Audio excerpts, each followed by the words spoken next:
ഡൽഹിയിൽ വിദ്യാർത്ഥികൾക്ക് നേരെ പെല്ലറ്റ് ഗൺ പ്രയോഗിച്ചു. ഡൽഹി പോലീസ് പറയുന്നത് ഞങ്ങൾ പ്രയോഗിച്ചിട്ടില്ല എന്ന്. പക്ഷേ ഡോക്ടർമാർ പുറത്തെടുത്തത് വിദ്യാർത്ഥികളുടെ കണ്ണിനുള്ളിൽ തറച്ചു കയറിയ പെല്ലറ്റുകൾ.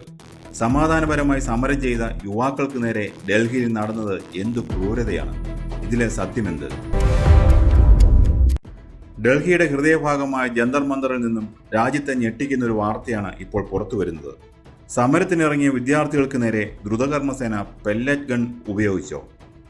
പോലീസ് ഇത് പൂർണ്ണമായി നിഷേധിക്കുന്നു. എന്നാൽ ആശുപത്രിയിൽ കിടക്കുന്ന വിദ്യാർത്ഥികളുടെ ശരീരത്തിൽ നിന്ന് ഡോക്ടർമാർ പുറത്തെടുത്തത് ലോഹ പെല്ലറ്റുകളാണ്. വിഷയം വലിയ വിവാദമായതോടെ CRPF അന്വേഷണത്തിന് ഉത്തരവിട്ടിരിക്കുകയാണ്. എന്താണ് ജന്തർ മന്ദറിൽ സംഭവിച്ചത്? ആരാണ് പരിക്കേറ്റ ആ യുവാക്കൾ? എന്താണ് പെല്ലറ്റ് ഗൺ? കാശ്മീരിലും പ്രക്ഷോഭ മേഖലകളിലും മാത്രം ഉപയോഗിക്കുന്ന ഈ മാരക ആയുധം ഡൽഹിയിലെ തെരുവിൽ നമ്മുടെ യുവാക്കൾക്കെതിരെ പ്രയോഗിച്ചോ? ജൂലൈ 20 ഡൽഹിയിലെ ജന്തർ മന്ദറിൽ രാജ്യത്തിന്റെ വിവിധ ഭാഗങ്ങളിൽ നിന്നുള്ള വിദ്യാർത്ഥികളും യുവാക്കളും പ്രതിഷേധവുമായി തെരുവിലിറങ്ങി. ചോദ്യപേപ്പർ ചോർച്ച, പരീക്ഷാ തട്ടിപ്പുകൾ എന്നിവയ്ക്കെതിരെ പാർലമെന്റിലേക്ക് മാർച്ച് നടത്തുകയായിരുന്നു അവരുടെ ലക്ഷ്യം. എന്നാൽ ബാരിക്കേഡുകൾക്ക് സമീപം പോലീസും റാപ്പിഡ് ആക്ഷൻ ഫോഴ്സും പ്രതിഷേധക്കാരെ തടഞ്ഞു. പിന്നാലെ സംഘർഷമുണ്ടായി. ലാത്തിചാർജും കണ്ണീർവാതകവും പ്രയോഗിച്ചു. എന്നാൽ അതുകൊണ്ടും തീർന്നില്ല. തൊട്ടടുത്ത മണിക്കൂറുകളിൽ ഡൽഹിയിലെ പ്രമുഖ ആശുപത്രികളിൽ എത്തിയത് ഗുരുതരമായി പരിക്കേറ്റ വിദ്യാർത്ഥികളാണ്. അവരുടെ മുഖത്തും നെഞ്ചിലും കണ്ണിന് സമീപവും ചെറിയ ലോഹക്കഷണങ്ങൾ തറച്ചു കയറിയിരുന്നു.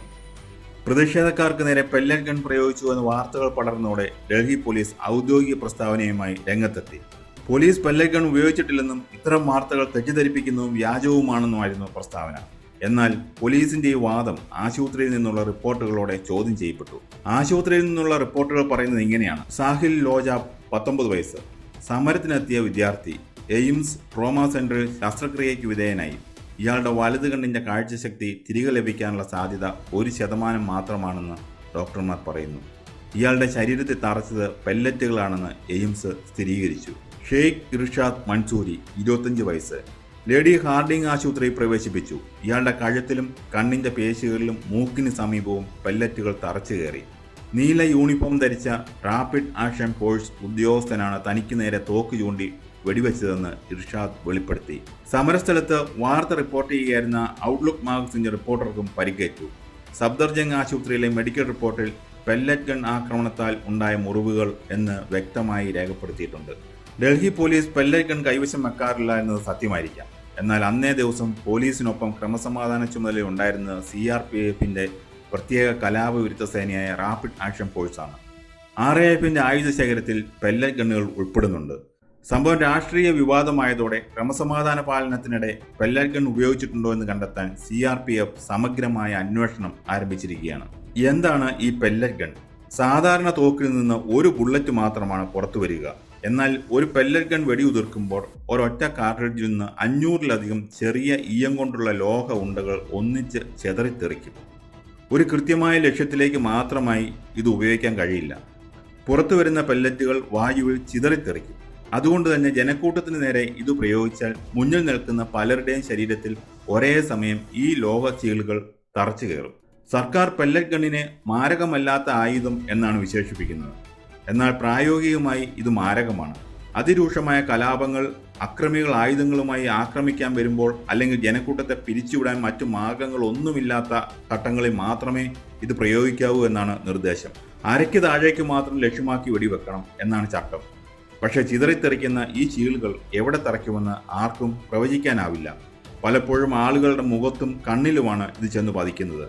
കശ്മീരിലെ ഭീകരാക്രമണ അന്തരീക്ഷത്തിലും തീവ്രമായ അക്രമങ്ങൾ നടന്ന മണിപ്പൂരിലും കർഷക സമരത്തിലുമാണ് ഇതിനു മുമ്പ് പെല്ലറ്റ് ഗണ്ണുകൾ വാർത്തകളിൽ നിറഞ്ഞിട്ടുള്ളത്. എന്തുകൊണ്ടാണ് ഡൽഹിയിലെ ഈ സംഭവം ഇത്രയധികം ഞെട്ടലുണ്ടാക്കുന്നത്? ഇത് വെറും ഒരു ക്രമസമാധാന വിഷയമല്ല, ഇന്ത്യയുടെ ജനാധിപത്യപരമായ മൂല്യങ്ങളെ ചൊല്ലിയുള്ള ചോദ്യമാണ്. തീവ്രവാദികൾക്കും അക്രമികൾക്കുമെതിരെ ഉപയോഗിക്കാൻ കൊണ്ടുവന്ന ഒരു ആയുധമാണ് പെല്ലറ്റ് ഗൺ. ആ ആയുധമാണ് സ്വന്തം ഭാവിക്ക് വേണ്ടി, നീതിക്ക് വേണ്ടി തെരുവിൽ സമാധാനപരമായി ശബ്ദമുയർത്തിയ വിദ്യാർത്ഥികൾക്ക് നേരെ പ്രയോഗിക്കപ്പെട്ടുവെന്ന് ആരോപിക്കപ്പെടുന്നത്. സമാധാനപരമായി നടന്ന ഒരു സമരത്തിൽ ആയുധങ്ങളൊന്നും കയ്യിലില്ലാത്ത ചെറുപ്പക്കാർക്ക് നേരെ എന്തിനായിരുന്നു ഇത്തരമൊരു ക്രൂരമായ ശക്തിപ്രയോഗം? കണ്ണിൽ പെല്ലറ്റ് തറച്ച് കാഴ്ച നഷ്ടപ്പെടുന്ന ഒരു 19 വയസ്സുകാരൻ്റെ അവസ്ഥ ചിന്തിച്ചു നോക്കൂ. നാളത്തെ നാടിൻ്റെ തൂണുകളാകേണ്ട ചെറുപ്പക്കാരുടെ ജീവിതമാണ് ഒറ്റ നിമിഷം കൊണ്ട് ഇരുളടഞ്ഞു പോകുന്നത്.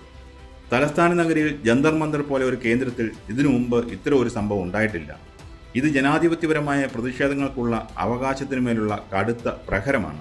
CRPF നടത്തുന്ന അന്വേഷണത്തിൽ RAF ഉദ്യോഗസ്ഥർ പെല്ലറ്റ് ഗൺ ഉപയോഗിച്ചതായി തെളിഞ്ഞാൽ എന്ത് നടപടിയുണ്ടാകും?